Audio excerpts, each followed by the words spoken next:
គុំមកកាន់វគ្គភាសាអង់គ្លេសដើម្បីចេញធ្វើការបាទសូមស្វាគមន៍មកជំនួយជំនាញពិតបាទនៅថ្ងៃនេះយើងចូលដល់មេរៀនទី5ដែលជាមេរៀនមួយដ៏សំខាន់ពាក់ព័ន្ធជាមួយនឹងការប្រើប្រាស់កិរិយាសព្ទ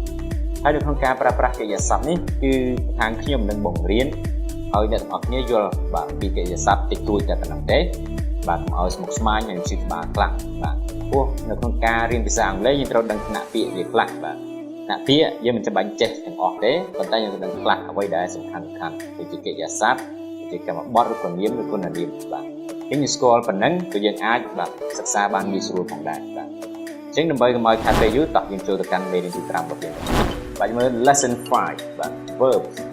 នេះខ្ញុំប្រែថាកិរិយាសព្ទណា verb ធម្មតាមាន s ទេបើសិនជាច្រើនមិនមាន s ណាអញ្ចឹងយើងមកមើលទាំងអស់គ្នាបាទយើងមើលពាក្យថាទី1 sleep យើងបកថាដេកឬក៏គេងណាបានដូចគ្នាដេកឬក៏គេងណាបាន sleep ទី2 walk ប្រែថាយើងដើរទៅណាទៅណីអញ្ចឹងណាបាទ stand យើងប្រែថាឈរបាទឈរណា sit យើងប្រែថាអង្គុយអូខេ eat យើងប្រែថាញ៉ាំឬក៏ស៊ីណាបាទហើយពាក្យមួយទៀតយើងមានប្រើ have បានដូចគ្នាប្រែថាញ៉ាំដូចគ្នាណាដូចជាញ៉ាំអាហារពេលព្រឹកញ៉ាំអីគេប្រើពាក្យ have breakfast have dinner អញ្ចឹងទៅហើយយើង eat ធម្មតាអូខេយើងប្រើធម្មតាទូទៅដូចជា eat ice cream eat អីចឹងណាអូខេទី6ពាក្យថា sing បាទ sing យើងប្រែថាច្រៀងខារ៉ាអូខេច្រៀងអីណាបាទអូខេគេមើលទី7 cry យើងអានពាក្យ cry មិនមាន cry ទេគឺ cry យើងបកថាយំឬក៏ស្រែកគឺសើចស្រែកបានដូចគ្នាណាបាទប៉ុន្តែពីច្រើនគេប្រើជាមួយនឹងយំ laugh at អញ្ចឹងពាក្យនេះពីរពាក្យណាអូខេ laugh at អញ្ចឹង laugh at យើងបកថាសើចឬក៏សើចដាក់ពីច្រើនគេប្រើពាក្យយើងសើចដាក់ខ្ញុំ she laugh at me ណា speak យើងបកថានិយាយបាទនិយាយ write យើងបកថាសរសេរ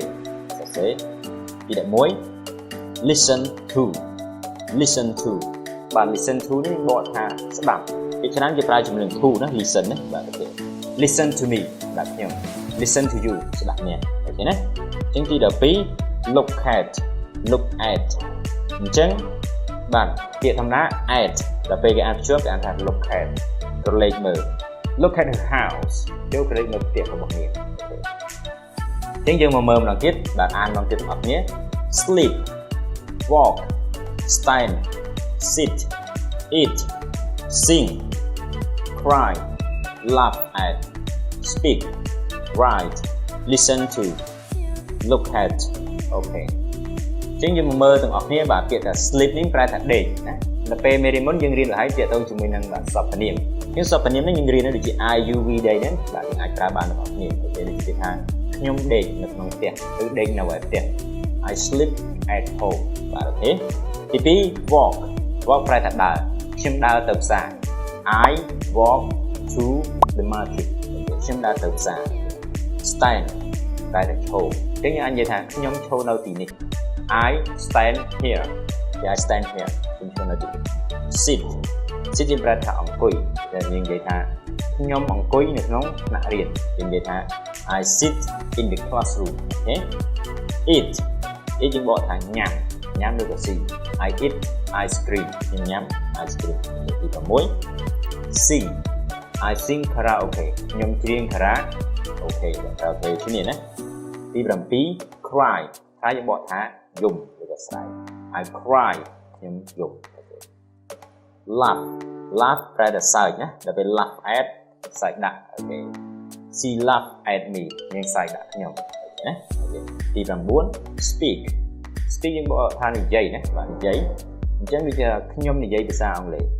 I speak English បាទខ្ញុំនិយាយភាសាអង់គ្លេសទី10 write យើងប្រែថាសរសេរ I write ខ្ញុំសរសេរណា11 listen to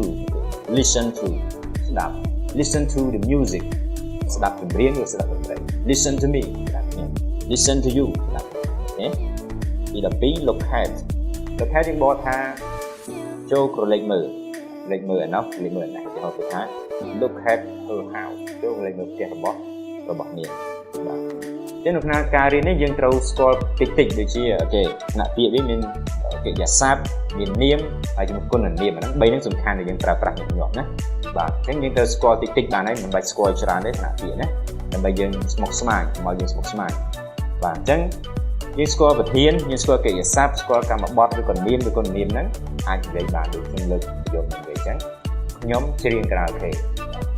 ខ្ញុំគឺ I sing គឺច្រៀងខារ៉ាអូខេគឺខារ៉ាអូខេដូចខ្មែរយើងហ្នឹងណាបាទគ្រាន់តែពាក្យខ្លះវាខុសគ្នាតិចណាបាទអូខេ I sing karaoke ខ្ញុំច្រៀងខារ៉ាអូខេអញ្ចឹងចំពោះមេរៀនទី5នេះបើសិនជាអ្នកដែលមិនសូវចាប់បានច្រើនអាចរៀន2ថ្ងៃណាអាចរៀន2ថ្ងៃថ្ងៃទី1យើងរៀន6ពាក្យថ្ងៃទី2យើងអាចរៀន6ពាក្យថែមទៀតណាកុំទៅលឿនពេកណាទៅលឿនពេកអញ្ចឹងមិនថាទៅបច្ចុប្បន្ននេះយើងរៀនដល់គេរៀនដល់មេរៀនទីប្រហែលទេទី10ទី20ក៏ដោយប៉ុន្តែយើងទៅបញ្ចូលដល់មេរៀនទី5យើងត្រូវតែបញ្ចប់មេរៀនទី5ហ្នឹងឲ្យចេះច្បាស់សិនចូលមេរៀនទី6បន្តទៀតបាទយើងកុំទៅហួសតាមអត់ទាន់ទៅរៀនអត់ចេះក៏ដែរណាអូខេអញ្ចឹងនៅក្នុងនេះមេរៀនទី5របស់យើងសូមបញ្ចប់តែប៉ុណ្ណេះហើយនៅថ្ងៃស្អែកឬក៏មេរៀនបន្ទាប់នេះយើងនឹងរៀនអំពីបាទតកតងជាមួយនឹងមេរៀនពិសេសបន្ថែមទៀតបាទនៅពេលនេះខ្ញុំបាទសូមអរគុណសូមជម្រាបលា